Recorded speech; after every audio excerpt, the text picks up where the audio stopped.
नमस्कार दोस्तों। जैसा कि आपको पता है, वर्ष 2024 के लिए यूपीएससी सिविल सेवा की प्रारंभिक परीक्षा 16 जून 2024 को आयोजित की जा चुकी है और आज के इस लेक्चर में हम प्रारंभिक परीक्षा में आए हुए संविधान एवं भारतीय राज्य व्यवस्था खंड से पूछे गए प्रश्नों का उत्तर एवं व्याख्या देखेंगे। सबसे पहले मैं आपको ये बता दूं कि मैंने इस लेक्चर के लिए प्रारंभिक परीक्षा के प्रश्न पत्र 1 का सेट डी का प्रयोग किया है। ये बताना इसलिए आवश्यक है क्योंकि प्रश्न पत्र के सेट क्रमांक के अनुसार प्रश्नों का क्रमांक भी बदल जाता है। तो अभी इस लेक्चर में मैं सेट डी के अनुसार ही प्रश्नों का क्रमांक बोलूँगा। तो चलिए सबसे पहले हम ये देख लेते हैं कि वर्ष 2024 के प्रारंभिक परीक्षा में संविधान एवं भारतीय राज्य व्यवस्था के खंड से किस टॉपिक से कितने प्रश्न पूछे गए। इसके लिए हमने यहाँ एक टेबल बनाया है और इस टेबल में एक तरफ तो टॉपिक लिखा है और दूसरे तरफ प्रश्नों की संख्या लिखा है। सबसे पहले अगर हम देखें तो संसद पार्लियामेंट से 5 प्रश्न पूछे गए हैं और ये सबसे अधिक प्रश्न हैं इस बार जो संसद से पूछा गया है, पार्लियामेंट से पूछा गया है। उसके बाद संविधान संशोधन एवं प्रक्रिया से 3 प्रश्न पूछे गए हैं। अनुसूचियों शेड्यूल्ड से 2 प्रश्न पूछे गए हैं। ऐसे ही निर्वाचन प्रक्रिया से 1 प्रश्न पूछा गया है। ऐसे ही संवैधानिक, सांविधिक एवं कार्यकारी निकाय जो हम पढ़ते हैं, बहुत सी जो बॉडीज पढ़ते हैं हम, उसमें से 1 प्रश्न पूछा गया है। ऐसे ही न्यायपालिका, जुडिशरी से 1 प्रश्न पूछा गया है। कार्यपालिका से, विशेषकर राज्यपाल से, कार्यपालिका में राज्यपाल से संबंधित 1 प्रश्न पूछा गया है। स्थानीय निकाय, लोकल बॉडीज एवं आपातकाल, इमरजेंसी का जो प्रोविजन होता है उससे संबंधित 1 प्रश्न पूछा गया है। और मौलिक अधिकार खंड से 1 प्रश्न पूछा गया है इस बार। तो इस तरीके से कुल प्रश्नों की संख्या 16 हो जाती है। अर्थात इस वर्ष संविधान एवं भारत की राज्य व्यवस्था खंड से कुल 16 प्रश्न पूछे गए हैं। आप इसका स्क्रीनशॉट ले सकते हैं किस टॉपिक से कौन सा प्रश्न पूछा गया है और उसके बाद हम एक एक प्रश्नों को हल करने का प्रयास करते हैं। सेट डी के अनुसार पहला प्रश्न ही किससे लिया गया था? संविधान एवं भारतीय राज्य व्यवस्था से। बहुत सिंपल प्रश्न पूछा गया है। क्या आसान प्रश्न था ये कि दिसंबर 2023 तक भारत सरकार द्वारा कितने परिसीमन आयोग गठित किए गए हैं? डिलिमिटेशन कमीशन गठित किया गया है। अब आपको पता है कि प्रत्येक निर्वाचन के बाद एक डिलिमिटेशन कमीशन का गठन किया जाता है, लेकिन अभी तक देखेंगे तो 1952 में एक जो सबसे पहला परिसीमन आयोग का गठन किया गया। ऐसे ही 1962 के अधिनियम के माध्यम से 1963 में दूसरा परिसीमन आयोग का गठन किया गया और 1972 के अधिनियम से 1973 में तीसरा परिसीमन आयोग गठित किया गया। और उसके बाद आप देखेंगे तो 2002 के अधिनियम से 2002 में चौथा परिसीमन आयोग गठित किया गया। इन 4 परिसीमन आयोग के बाद अब तक कोई भी परिसीमन आयोग गठित नहीं किया गया है। आपके मन में यह प्रश्न जरूर आ रहा होगा कि अभी जम्मू कश्मीर का और कुछ सीटों का परिसीमन किया गया, तो वो फिर किस परिसीमन आयोग के माध्यम से किया गया? तो वो 2002 का जो परिसीमन आयोग है, इसी परिसीमन आयोग के अधिनियम के माध्यम से हुआ है। अभी कोई नया परिसीमन आयोग का गठन नहीं हुआ है और नए परिसीमन आयोग का गठन 2026 या उसके बाद जो भी नई जनगणना होगी या 2026 की जनगणना के बाद गठित किया जाना है। और इस कंटेक्स्ट में भी हम देखेंगे आगे एक और प्रश्न आएगा नारी शक्ति बंधन वाला। तो कुल मिला के अब तक कितने गठित किए गए हैं? 4 परिसीमन आयोग गठित किए गए हैं। इसका सही आंसर होगा डी, 4। ये बात आपको क्लियर समझ में आ गई होगी। हम लोग प्रश्न को हल कर रहे हैं तो बहुत लंबी चर्चा नहीं करेंगे। अब आते हैं अगले प्रश्न पर। अगला प्रश्न क्या है? संविधान का 71वां संशोधन अधिनियम 1992 के द्वारा निम्नलिखित में से किस भाषा को शामिल करने के लिए संविधान की 8वीं अनुसूची में संशोधन किया गया? अब आपको ये क्लियर कट पता है कि संविधान की 8वीं जो अनुसूची है, संविधान की जो 8वीं अनुसूची है, ये भाषाओं से संबंधित है और अभी तक इसमें 22 भाषाएं हैं, यह आपको पता है।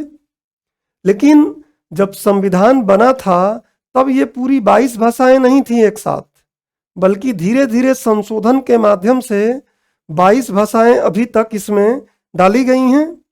अब यहाँ ये पूछ रहा है कि 71वें संविधान संशोधन के माध्यम से इनमें से कौन कौन सी भाषाओं को जोड़ा गया था 8वीं अनुसूची में। समझिए, तो जो 71वां संविधान संशोधन था, 71वां संविधान संशोधन था, इसके माध्यम से जो गठित की गई, जो भाषाएं इसके अंदर डाली गई थी, उसमें से एक तो थी कोंकणी, दूसरी थी मणिपुरी और तीसरी थी नेपाली। तो ये 3 भाषाएं तो 71वें संविधान संशोधन के माध्यम से जोड़ी गई थी 8वीं अनुसूची में, लेकिन मैथिली नहीं जोड़ी गई थी। मैथिली को जोड़ने के लिए 92वां संविधान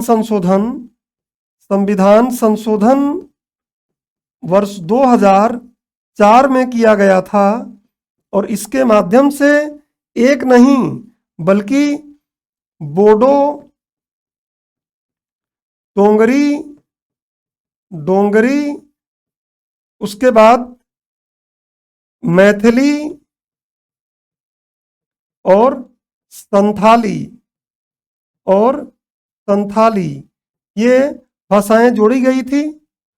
तो यहाँ से आप देख सकते हैं, अगर ये बात आपको क्लियर कट समझ में आ रही है तो यहाँ से आप आसानी से समझ सकते हैं कि मैथिली नहीं जोड़ी गई है, ये तो 92वां संविधान संशोधन से जोड़ी गई है, जबकि ये तीनों जोड़ी गई हैं किससे? 71वें संविधान संशोधन से। इसलिए इसका सही आंसर क्या होगा? 1, 2, 3 हमको ए में दिखाई दे रहा है, इसलिए ए इसका सही आंसर होगा। तो उम्मीद करता हूं कि इसका आंसर आपको क्लियर कट समझ में आ गया। अब चलते हैं अगले प्रश्न की तरफ। हमारा अगला प्रश्न है सेट डी का प्रश्न नंबर 4, और जो बोलता है कि भारत के संविधान के संबंध में निम्नलिखित कथनों में से कौन से सही हैं? पहला, अब देखिए, अनुसूची से संबंधित प्रश्न पहले पूछता था अक्सर, इस बार भाग से प्रश्न पूछ लिया है। ऐसे छोटी छोटी बातें कई बार हम ध्यान नहीं देते हैं और यूपीएससी में पूछ लिया जाता है। प्रश्न तो आसान है, लेकिन भाग कई बार हम याद नहीं करते हैं तो प्रॉब्लम हो जाती है। बोला है कि नगर पालिकाओं की शक्तियां संविधान के भाग 9 क में दी गई है। अगर आप पढ़े हो तो एकदम सही है ये। आपात उपबंध संविधान के भाग 18 में दिए गए हैं, ये भी सही है। और संविधान के संशोधन से संबंधित उपबंध संविधान के भाग 20 में दिए गए हैं, ये भी एकदम सही है। तो बहुत सिंपल सा प्रश्न पूछा कि किस भाग में कौन सा प्रावधान है, और तीनों ही सही हैं। तो इसका सही आंसर क्या हो जाएगा? इसका सही आंसर हो जाएगा डी। तो बहुत आसान क्वेश्चन था ये, अगर पढ़े हो तो। और अगर आपने ध्यान नहीं दिया होगा, छोटी छोटी बातें अगर दिमाग में नहीं हैं, तो फिर ये टफ भी बन जाएगा, गलत भी हो सकता है। अगला प्रश्न देखते हैं। अगला प्रश्न है सेट डी का 5वां क्वेश्चन था, भारत के संविधान के अनुसार निम्नलिखित में से कौन सा कथन सही है? अब ये भारत के संविधान के अनुसार पूछ रहा है, ध्यान से समझिएगा। यहां पर क्या पूछा है? एंट्री लिस्ट के बारे में पूछा है कि किस प्रविष्टि में क्या है। देखिए अंतर आपको पता है कि संविधान में 3 सूची है, एक है संघ सूची, एक है संघ सूची, दूसरा है राज्य सूची जिसको लिस्ट बोलते हैं इंग्लिश में, और तीसरा क्या है? समवर्ती सूची, समवर्ती सूची। और ये स्पष्ट रूप से सूची में इसमें बहुत सी बातें लिखी गई हैं जिस पर केवल केंद्र काम करता है। इसमें जो बातें लिखी गई हैं वो राज्य के हिस्से में जाता है, और इसमें जो बातें लिखी गई हैं वो केंद्र और राज्य दोनों ही इस पर कानून बना सकते हैं। लेकिन आपको पता है कि एक ही बात पर केंद्र और राज्य दोनों ही कानून बनाए हैं, तो केंद्र वाला कानून लागू होता है, राज्य वाला कानून नहीं लागू होता है। खैर ये अलग बातें हैं। यहीं से क्वेश्चन पूछा है, बोल रहा है कि अंतरराज्यीय, ध्यान रखिएगा, एक होता है अंतरराज्यीय इंटर स्टेट, और एक होता है अंतराराज्यीय जो इंट्रा स्टेट होता है। इंट्रा स्टेट मतलब एक ही राज्य के अंदर, और अंतरराज्यीय मतलब क्या होता है कि एक राज्य से दूसरे राज्य में। तो यहाँ अंतरराज्यीय बोल रहा है, इंटर स्टेट बोल रहा है। तो क्या बोल रहा है कि अंतरराज्यीय व्यापार और वाणिज्य राज्य सूची के अधीन एक राज्य विषय है। तो एकदम ये गलत बात है। आप जाके देखेंगे इस संघ सूची का एंट्री लिस्ट 41, तो उसमें आप जाके देखेंगे कि ये संघ सूची का बात है। अगला है अंतर्राज्यीय प्रवासन राज्य सूची के अधीन एक राज्य विषय की बात है, ये भी संघ सूची की बात है। आप जाके देखेंगे तो ये एंट्री नंबर 81 में आता है, संघ सूची के एंट्री नंबर 81 में आता है। अगला है अंतर्राज्यीय संगरोध, संगरोध को बोलते हैं क्या? क्वारंटीन। तो क्वारंटीन संगरोध संघ सूची के अधीन एक संघ विषय है, ये बात एकदम सही है, और ये भी इसी 81 में ही लिखा गया है, संघ सूची की बात है। अगला बोल रहा है कि निगम कर राज्य सूची के अधीन एक राज्य विषय है, गलत। ये भी आप जाकर देखेंगे तो एंट्री नंबर 85, संघ सूची का एंट्री नंबर प्रविष्टि नंबर 85 में ये संघ सूची की बात है। तो यहाँ पे हमने देखा क्या कि क्या सही है। यहाँ हम देख रहे हैं कि पहला क्या है? गलत। दूसरा क्या है? गलत, राज्य सूची की बात नहीं है। डी क्या है? गलत, राज्य सूची की बात नहीं है। लेकिन सी यहाँ पे सही है, तो सही आंसर क्या हो जाएगा? सी। डेफिनेटली ये बात आपको समझ में आ गई होगी, और इतनी अगर बातें आपको क्लियर हो गई हैं तो आप इसका आंसर आराम से दे सकते हैं और अपने आंसर को मिला सकते हैं। चलिए पढ़ते हैं अगले प्रश्न की तरफ। अगला प्रश्न है कि भारत के उच्चतम न्यायालय ने निजता के अधिकार को भारत के संविधान के निम्नलिखित में से किस अनुच्छेद के अंतर्गत रखा है? आपको पता है कि वर्ष 2017 में एक केस हुआ, एक केस पर निर्णय आया था पुट्टास्वामी बनाम भारत संघ। और इसी केस के तहत न्यायपालिका ने क्या किया था? तो निजता के अधिकार को मूल अधिकार मानते हुए निजता के अधिकार को मूल अधिकार मानते हुए अनुच्छेद किसमें, अनुच्छेद 21 के तहत प्रोटेक्शन दिया था। तो बहुत सिंपल सा क्वेश्चन था ये, अगर आप पढ़े हो तो बहुत सिंपल सी बात है, न्यूज में भी बना रहता है। इसका सही आंसर क्या हो जाएगा, अनुच्छेद 21।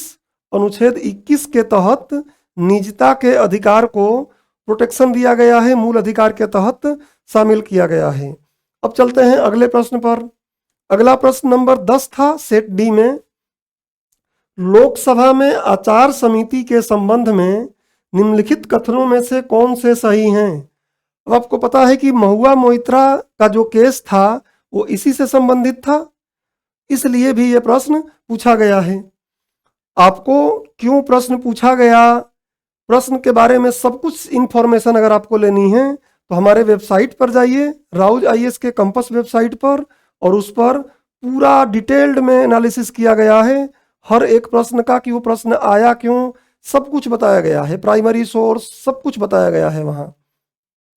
तो देखिए ये बोल रहा है कि प्रारंभ में यह एक तदर्थ समिति थी, तो एकदम सही बात है। शुरू में ये क्या थी, एक एडहॉक समिति थी, एक तदर्थ समिति थी। दूसरा क्या है, केवल कोई लोकसभा का सदस्य ही किसी लोकसभा सदस्य के अनैतिक आचरण से संबंधित शिकायत कर सकता है। ये बात अगर आप प्रथम दृष्टया सोचेंगे तो आपको सही लगेगा, लेकिन ये सही नहीं है, ये गलत है, क्योंकि केवल लोकसभा के सदस्य ही नहीं कर सकते हैं, ये दूसरा व्यक्ति भी कर सकता है।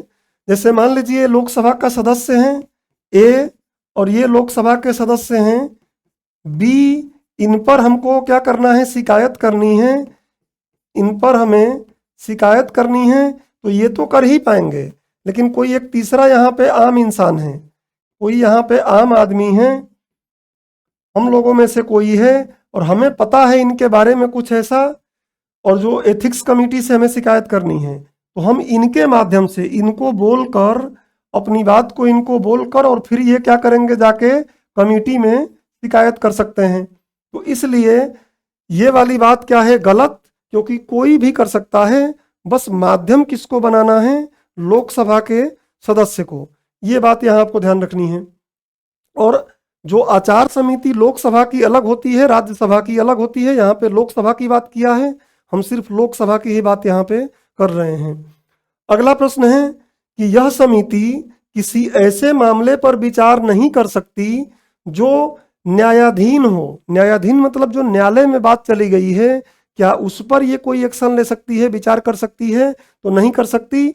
और ये बात एकदम सही है कि यह समिति ऐसे मामले पर विचार नहीं कर सकती जो न्यायाधीन हो। तो हम देख रहे हैं कि 1 और 3 सही है, और 1 और 3 सही है, तो हमारा आंसर यहाँ पे सी हो जाएगा, सी इसका सही आंसर है। तो इसको आप देखिए, और उसके बाद हम बढ़ते हैं अगले प्रश्न की तरफ। अगला प्रश्न नंबर 16 था। देखिए क्या पूछा है कि भारत के संविधान के अनुच्छेद 368, आपको पता है 368 अनुच्छेद क्या, संविधान संशोधन की बात करता है। तो 368 के अनुसार संसद निम्नलिखित में से किनके द्वारा संविधान के किसी उपबंध में संशोधन कर सकेगी। क्या क्या बोल रहा है, परिवर्धन, क्या कुछ जोड़ सकती है, तो हाँ जोड़ सकती है, हमको पता है। क्या कुछ परिवर्तित कर सकती है उसमें, तो हाँ परिवर्तित कर सकती है। अभी आपने 370 जो देखा था परिवर्तित ही हुआ। क्या कुछ हटा सकती है, निरसन कर सकती है, हाँ हटा सकती है। इसका मतलब ये तीनों तरीके से कर सकती है, बस शर्त क्या है, तीनों तरीके से कर सकती है, शर्त बस ये है कि आधारभूत ढांचे को नहीं बदल सकती, जो केशवानंद भारती केस से आया था। आधारभूत ढांचा का जो सिद्धांत है, BSD basic structure of doctrine, आधारभूत ढांचे को छोड़कर कुछ भी बदल सकती है, चाहे उसको बढ़ाकर, चाहे परिवर्तन करके, चाहे उसको निरसित करके। तो इसका सही आंसर क्या हो जाएगा, डी। डी इसका सही आंसर है। बहुत आसान क्वेश्चन था ये। आगे बढ़ते हैं और देखते हैं अगला क्वेश्चन क्या है। अगला क्वेश्चन है दोस्तों 18 नंबर का सेट डी में, और क्वेश्चन बोल रहा है कि संसद में धन विधेयक के संबंध में निम्नलिखित कथनों में से कौन से सही हैं। धन विधेयक डेफिनेटली आप पढ़ते ही हैं। धन विधेयक की प्रक्रिया अनुच्छेद 109 में दिया है और उसकी परिभाषा 110 में दिया है। तो देखिए क्या बोल रहा है। बोल रहा है कि अनुच्छेद 109 में धन विधेयक के संबंध में प्रक्रिया का उल्लेख है। ये ध्यान रखना है, प्रक्रिया का उल्लेख है। सही बात है। 109 में प्रक्रिया है, 110 में उसकी परिभाषा है। अगला प्रश्न बोल रहा है कि धन विधेयक राज्यसभा में पूरा स्थापित नहीं किया जाता। पूरा स्थापित मतलब शुरू शुरू में इसको डायरेक्ट राज्यसभा में नहीं ला सकते हैं हम। और ये आप जाके देखेंगे तो आर्टिकल 109 में ही जो सब क्लॉज 1 है उसमें मिल जाएगा आपको। आर्टिकल 109 के सब क्लॉज ए में बोला हुआ है कि धन विधेयक को शुरुआत में ही राज्यसभा में हम इंट्रोड्यूस नहीं कर सकते। तो ये क्या है, नहीं किया जा सकता। सही बात है, पहला सही हो गया। दूसरा सही हो गया, राज्यसभा या तो विधेयक को अनुमोदन दे सकती है या परिवर्तन के लिए सुझाव दे सकती है, किंतु इसे अस्वीकार नहीं कर सकती। एकदम सही बात है। ये भी आपको आर्टिकल 109 के ही सब क्लॉज में मिल जाएगा। तो ये भी बात सही है। चौथा बोल रहा है कि राज्यसभा द्वारा धन विधेयक में सुझाए गए संशोधन को लोकसभा द्वारा स्वीकार करना होगा। ये आपको ध्यान रखना है, स्वीकार करना होगा।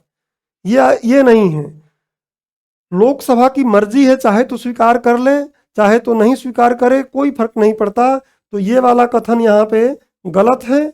और इस तरीके से देखेंगे तो 1, 2, 3 शुरू के तीनों सही हैं और इसका सही आंसर हमारा हो जाएगा सी। 1, 2, 3 सी इसका सही आंसर है। तो आसान क्वेश्चन ये भी था अगर आप धन विधेयक मनी बिल पढ़े हो तो। अब बढ़ते हैं हम लोग अगले प्रश्न की तरफ। अगला प्रश्न हमारा सेट डी में 20वें नंबर का था और ये क्या बोल रहा है, ध्यान से देखिए। ये बोल रहा है कि पूर्वोत्तर परिषद की स्थापना पूर्वोत्तर परिषद अधिनियम 1971 द्वारा की गई थी। ठीक है। वर्ष 2002 में इसी पूर्वोत्तर परिषद जो अधिनियम है उसमें संशोधन किया गया और संशोधन के बाद परिषद में निम्नलिखित में से किन किन सदस्यों को शामिल किया गया है। ये क्वेश्चन ट्रिकी क्वेश्चन था। इस क्वेश्चन में आपको ध्यान देना पड़ेगा, अदरवाइज आप गलत कर सकते हैं। देखिए, क्या राज्य का राज्यपाल होता है? तो एकदम होता है, सही बात है। क्या संघटक राज्य के मुख्यमंत्री इसमें होते हैं? एकदम होते हैं। एक्ट के अनुसार चलना है आपको, अधिनियम के अनुसार कि अधिनियम में क्या बोल रहा है, क्योंकि यह अधिनियम को ही स्पेशल बल देकर बात कर रहा है। भारत के राष्ट्रपति द्वारा नाम निर्दिष्ट या नामित 3 सदस्य, ये भी सही है। और अगला दिया है कि भारत का गृह मंत्री, ये बात आपको ठीक लग रही होगी कि भारत का गृह मंत्री भी तो यहाँ पे पदेन अध्यक्ष होता है। लेकिन ये जो अधिनियम बना है, इस अधिनियम में इस बात को कहीं भी नहीं लिखा गया है, बल्कि ये वाली बात कैबिनेट के, जो केंद्रीय कैबिनेट है, उस केंद्रीय कैबिनेट के फैसले से इसको बनाया गया है। केंद्रीय कैबिनेट के फैसले से यूनियन होम मिनिस्टर को उसका अध्यक्ष बनाया गया है, उसमें शामिल किया गया है। इसलिए ये कानून कहीं भी इसको नहीं बोलता है। तो ये क्या हो जाएगा, यहाँ पे गलत हो जाएगा। ये ट्रिकी क्वेश्चन था, ये क्वेश्चन टफ क्वेश्चन कहा जाएगा। तो इसका सही आंसर क्या होगा, 1, 2, 3 और 1, 2, 3 अर्थात ए इसका सही आंसर होगा। ध्यान रखिएगा, अगर आप इस अधिनियम के अकॉर्डिंग नहीं चलेंगे और केवल सदस्य जाके ऐसे देख लेंगे तो आपको लगेगा कि भारत का गृह मंत्री भी सदस्य है, लेकिन ये सदस्य नहीं है। ज़्यादा इसके बारे में जानने के लिए आप हमारे वेबसाइट पर जो इसका एक्सप्लेनेशन दिया गया है वहाँ जाके अच्छे से लिंक के माध्यम से पढ़ सकते हैं और अपने समझ को विकसित कर सकते हैं कि हाँ, एक्यूरेट तरीके से ये कानून के तहत नहीं है। तो ये प्रश्न आपने देख लिया, इसका सही आंसर ए हो गया। अब बढ़ते हैं हम लोग अगले प्रश्न की तरफ। अगला प्रश्न हमारा है सेट डी का प्रश्न नंबर 21 और ये प्रश्न नारी शक्ति वंदन अधिनियम के संबंध में है। बोल रहा है कि नारी शक्ति वंदन अधिनियम के संबंध में निम्नलिखित कथनों पर विचार कीजिए। नारी शक्ति वंदन अधिनियम आपको पता है कि लोकसभा राज्यसभा में और राज्य के विधायिकाओं में क्या महिलाओं को आरक्षण देने के लिए अभी चुनाव से पहले पारित किया गया था। उसी संबंध में प्रश्न पूछ रहा है कि ये उपबंध 18वीं लोकसभा से प्रभावी होंगे। गलत, 18वीं लोकसभा तो बन गई, कहाँ प्रभावी हुआ। ये प्रभावी कब होगा, तो जो अगला जनगणना होगा, ध्यान रखिएगा, अगला जनगणना होगा हमारा, अभी ये जनगणना जो आएगी, जनगणना होने के पश्चात परिसीमन होगा, परिसीमन होगा, और परिसीमन के बाद जो भी लोकसभा का चुनाव होगा उस चुनाव में ये क्या होगा, लागू होगा। और चुनाव में लागू हो जाएगा जब ये, तो लागू होने के पश्चात ये 15 सालों तक रहेगा। 15 वर्ष के लिए इसका प्रावधान किया गया है। ये बात आपको दिमाग में एकदम रख लेनी है। और ये बात अगर समझ गए तो अधिनियम बनने के बाद यह 15 वर्षों के लिए प्रवर्तन में रहेगा। देखिए टेक्निकली ये भी गलत है, टेक्निकली तो ये भी गलत है। अभी मैंने आपको समझाया कि अधिनियम तो बन चुका है, लेकिन क्या अधिनियम बनने के बाद लागू हो गया है 15 वर्ष के लिए? नहीं, अधिनियम बनने के बाद नहीं, बल्कि जब जनगणना हो जाएगी, अभी जनगणना का रिजल्ट आ जाएगा, परिसीमन हो जाएगा लोकसभा का, उसके बाद चुनाव जब होगा और लागू होने के उसके बाद 15 वर्षों तक चलेगी। तो ये इसके इतने इस समय इसके बाद 15 वर्ष तक रहेगी, लेकिन यहाँ पे ये बोल रहा है कि अधिनियम बनने के बाद ही 15 वर्ष तक रहेगी। तो इसको अभी हम यहाँ पे गलत करते हैं, लेकिन अभी सही करना पड़ेगा इसको। ये भी ट्रिकी क्वेश्चन है और टफ क्वेश्चन कहा जाएगा। ध्यान से देखिए, इसमें अनुसूचित जातियों के लिए आरक्षित कोटे के भीतर अनुसूचित जातियों की महिलाओं के लिए स्थानों के आरक्षण का उपबंध है। तो ये तो एकदम सही है। अब दिक्कत यह है कि केवल 3 सही है, तो केवल 3 इसमें कहीं आपको दिखाई दे रहा है? कहीं भी केवल 3 दिखाई नहीं दे रहा है। जब कहीं भी 3 नहीं दिखाई दे रहा है और हम एग्जाम में बैठे हैं तो आंसर तो लगाना पड़ेगा। तो सबसे अच्छा आंसर कौन सा होगा, इसमें सबसे उपयुक्त आंसर क्या होगा? तो ये तो एकदम ही गलत है, सरासर गलत है। ये वाले भाषा में शायद कुछ दिक्कत हो सकती है कि वो बोलना चाहा होगा ये वाली बात ही, लेकिन नहीं बोल पाया हो। तो इसको अब हम क्या कर लेंगे, सही मान लेंगे। और इसको जब सही मानेंगे तभी इसमें हम मार्क कर पाएंगे कुछ। इसको तो सही कर ही नहीं सकते। तो 1 और 2, क्योंकि यहाँ भाषा की समस्या के कारण शायद कुछ दिक्कत हो, तो 2 और 3, 2 और 3 कहाँ सही है? सी। तो इसका सही आंसर हमारे अनुसार सी होगा। अदरवाइज टेक्निकली इसका आंसर 3 होना चाहिए, जो हमारे ऑप्शन में है ही नहीं। तो ये बात आप भली भांति समझ गए होंगे। अब हम बढ़ते हैं अगले प्रश्न की तरफ। अगला प्रश्न देखिए, अगला प्रश्न है रिट के बारे में पूछा है, और रिट तो आप डेफिनेटली याद करते हैं। तो बोल रहा है कि आप प्रतिषेध रिट उच्चतम न्यायालय या उच्च न्यायालयों द्वारा किसे और किस प्रयोजन से जारी किया जाता है या जारी किया गया एक आदेश है। पहला, किसी सरकारी अधिकारी को उसे किसी विशिष्ट कार्रवाई करने से प्रतिषेध करने के लिए। आपको पता है कि किसी सरकारी कर्मचारी को रोकने के लिए किया जाता है क्या, क्वी वारंटो, जिसको बोलते हैं अधिकार परीक्षा, जिसका नाम होता है अधिकार परीक्षा। तो ये तो है ही नहीं। दूसरा है संसद विधानसभा को मद निषेध, मतलब शराब को बंद करने के लिए, मद निषेध पर कोई विधि पारित करने के लिए। ऐसा कोई रिट ही नहीं है, ऐसा कोई रिट ही नहीं है कि वो संसद या विधानसभा को रिट जारी करे। निचली अदालत को किसी मामले में कार्यवाही जारी रखने का प्रतिषेध करने के लिए, एकदम सही बात है ये। लेकिन फिर भी अगला देख लेते हैं हम कि सरकार को उसे किसी असंवैधानिक नीति का अनुपालन करने से प्रतिषेध करने के लिए इस प्रकार का कोई रिट है ही नहीं। तो इसका सही आंसर क्या हो जाएगा, सी। और ये इजी क्वेश्चन कहा जाएगा, एकदम सरल क्वेश्चन कहा जाएगा।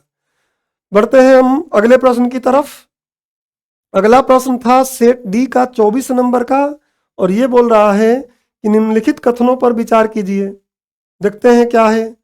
बोल रहा है कि वह राज्य का राज्यपाल है जो उस राज्य के किसी समुदाय को अनुसूचित जनजाति के रूप में मान्यता देता है और घोषित करता है। ये बात एकदम गलत है। आप जाके आर्टिकल 342 पढ़िएगा क्लॉज 1, इसमें ये बात किसके लिए कही गई है? राष्ट्रपति। तो ये काम कौन करता है? राष्ट्रपति करता है, लेकिन संबंधित राज्य के राज्यपाल से सलाह लेता है जरूर। संबंधित राज्य के राज्यपाल से सलाह लेता है, लेकिन करता कौन है? राष्ट्रपति करता है। और इसमें बात क्या कही गई है? इसमें कही गई है कि राज्यपाल करता है किसी राज्य का, तो ये गलत बात है, ये हो गया गलत। अगला क्वेश्चन, अगला कथन, किसी राज्य में अनुसूचित जनजाति के रूप में घोषित किसी समुदाय के लिए यह आवश्यक नहीं है कि दूसरे राज्य में भी ऐसा हो। एकदम सही बात है। अगर यूपी में कोई व्यक्ति एसटी में आता है तो आवश्यक नहीं है कि हरियाणा में भी वो एसटी में ही होगा। अगर राजस्थान में कोई जाति एससी में आती है या ओबीसी में आती है तो आवश्यक नहीं है कि मध्य प्रदेश में भी वो ओबीसी ही होगा। ये बात आपको क्लियर कट पता है? तो ये सिंपल क्वेश्चन था। इसका सही आंसर होगा केवल 2, अर्थात बी इसका सही आंसर हो जाएगा। तो ये बात आपको समझ में आ गई होगी। अब बढ़ते हैं हम लोग अगले प्रश्न की तरफ। हमारा अगला प्रश्न सेट डी का 25वां प्रश्न था, और जो बोलता है कि केंद्रीय बजट या यूनियन बजट के संदर्भ में निम्नलिखित कथनों पर विचार कीजिए। प्रधानमंत्री की ओर से केंद्रीय वित्त मंत्री संसद के दोनों सदनों के समक्ष वार्षिक वित्तीय विवरण रखते हैं। अब प्रधानमंत्री की यहाँ कहाँ बात आ जाएगी? ये तो आपको पता है कि 112 में वार्षिक वित्तीय विवरण, जिसको सामान्य भाषा में बजट कहा जाता है, बात की गई है। और यहाँ राष्ट्रपति के नाम पर चलता है, न कि प्रधानमंत्री के। तो प्रधानमंत्री की ओर से नहीं बल्कि राष्ट्रपति की ओर से होगा, इसलिए ये गलत है। अगला है केंद्रीय या यूनियन स्तर पर भारत के राष्ट्रपति की अनुशंसा के बिना अनुदानों की मांग नहीं की जा सकती। ये एकदम सही बात है कि अनुदानों की मांग करना है तो उसमें राष्ट्रपति की अनुमति लगती ही लगती है बजट के समय। तो आप देखेंगे कि इसका सही आंसर 2 है, और 2 तो इसका बी सही आंसर हो जाएगा, क्योंकि पहला गलत दूसरा सही, बी इसका सही आंसर हो जाएगा। ये बात आपको क्लियर कट समझ में आ गई होगी। ये प्रश्न आपको क्लियर हो गया तो हम बढ़ते हैं अगले प्रश्न की तरफ। अगला प्रश्न था प्रश्न नंबर 43। सेट डी की मैं बात कर रहा हूँ, कई बार बोल चुका हूँ, और शुरू में ही मैंने आपको बताया कि मैं सेट डी के अकॉर्डिंग क्रमांक बता रहा हूँ। क्या है? लोकसभा के अध्यक्ष के संदर्भ में निम्नलिखित कथनों पर विचार कीजिए। लोकसभा के अध्यक्ष, संसद से क्वेश्चन पूछा है। जब लोकसभा के अध्यक्ष को हटाने का कोई संकल्प विचाराधीन है तब वह पीठासीन नहीं होगा। एकदम सही बात है। उस समय वो पीठासीन अधिकारी नहीं रहेगा। उसे बोलने का अधिकार नहीं होगा, गलत है। उसको बोलने का अधिकार तो रहता ही है। उसके बाद वह संकल्प पर प्रथमतः मत देने का या देने की हकदार नहीं होगी। देखो, यहाँ आपको ध्यान रखना है कि शुरू में तो मतदान वो कर पाएगा, शुरू में तो वो मतदान कर पाता है, मतदान करता है। लेकिन अगर मान लीजिए किसी कारणवश टाई हो गया, यस वाले उसके तरफ वाले और नो वाले बराबर बराबर हो गए, टाई हो गया, इक्वल हो गए, टाई हो गया, तो उस समय ये वोट नहीं देगा। उस समय इनको वोट देने का अधिकार नहीं है, क्योंकि इस कंडीशन में तो वो अपने खिलाफ ही निर्णय लेंगे, तो अपने तरफ ही रहेंगे। तो ये नैसर्गिक न्याय के खिलाफ है, और इसलिए प्रथमतः संकल्प पे तो वो वोट दे सकते हैं, और यहाँ पे नहीं बोला है, इसलिए क्या हो जाएगा? ये गलत हो जाएगा। अब यहाँ आप देख सकते हैं कि दूसरा गलत है, तीसरा गलत है, पहला सही है। तो इसका सही आंसर क्या हो जाएगा? ए, केवल एक। तो ये भी एक तरीके से आसान क्वेश्चन था, इसको आप आराम से हल कर सकते थे। अगले प्रश्न की तरफ चलते हैं। अगला प्रश्न देखिए, प्रश्न नंबर 44 है सेट डी का, और ये बोल रहा है कि भारतीय संविधान के संदर्भ में निम्नलिखित कथनों पर विचार कीजिए। लोकसभा में लंबित कोई विधेयक उसके विघटन हो जाने पर व्यपगत हो जाता है। सिंपल आप दिमाग में रखिए कि लोकसभा को अगर कोई विधेयक टच कर गया है, लोकसभा को कोई विधेयक अगर लोकसभा में पहुंच गया है या लोकसभा से ही शुरू हुआ है और राष्ट्रपति राष्ट्रपति इस बीच में नहीं है, राष्ट्रपति इस बीच में नहीं है, अर्थात राष्ट्रपति लौटाया नहीं है, वो तो पारित होने के बाद ही जाएगा, या फिर राष्ट्रपति दोनों सदनों को बुलाकर उस पर दोनों सदनों की संयुक्त मीटिंग नहीं बुलाया है, तो उस कंडीशन में लोकसभा से टच हुआ विधेयक क्या हो जाता है, लैप्स हो जाता है, निरसित हो जाता है, निरसित हो जाता है। ये सिंपल कंडीशन आपको दिमाग में रखना है। तो ये पहला बात क्या हो जाएगा कि विघटन हो जाने पर व्यपगत हो जाता है, एकदम सही बात है।